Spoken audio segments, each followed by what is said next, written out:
জানেন কি কৃষ্ণের ব্যথা কেন রাধার শরীরে দেখা দিত? একবার রাত্রের খাবারের পর রুক্মিণী দেবী শ্রীকৃষ্ণকে ক্ষীর খেতে দিয়েছিলেন।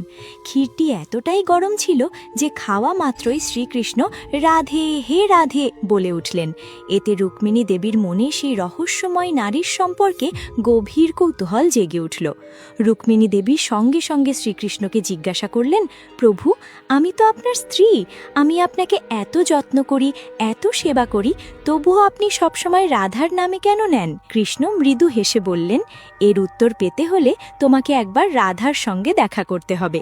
পরের দিন রুক্মিণী দেবী রাধার বাড়িতে গেলেন। মহলে প্রবেশ করতেই তিনি দেখলেন এক অপূর্ব সুন্দরী নারী। তাকে রাধারানী ভেবে তিনি প্রণাম করলেন, কিন্তু সেই নারী বললেন, আমি রাধারানী নই, আমি তার সামান্য দাসী।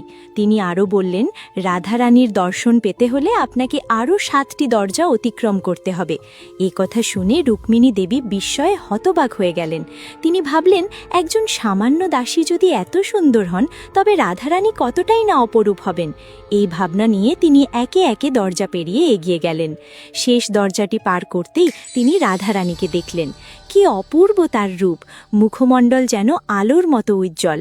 কিন্তু হঠাৎ রুক্মিণীর চোখ পড়ল রাধারানীর শরীরের দিকে। তিনি দেখলেন তার সারা শরীর জুড়ে ঘায়ের চিহ্ন। বিস্মিত হয়ে রুক্মিণী দেবী এর কারণ জানতে চাইলে রাধারানী শান্ত কণ্ঠে বললেন, গতকাল তুমি কৃষ্ণকে যে গরম ক্ষীর দিয়েছিলে, তিনি তা তার হৃদয়ে ধারণ করেছিলেন। আর যেহেতু আমিই কৃষ্ণের হৃদয়ে বাস করি, তাই সেই দহন আমার শরীরে এসে পড়েছে।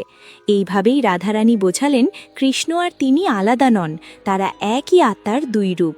এই ঘটনার পর রুক্মিণী দেবী বুঝতে পারলেন, রাধা অন্য কেউ নন, তিনি স্বয়ং শ্রীকৃষ্ণের হৃদয়ের স্বরূপ। তাদের প্রেম কোনো শারীরিক সম্পর্ক নয়, তা এক চিরন্তন আত্মিক বন্ধন।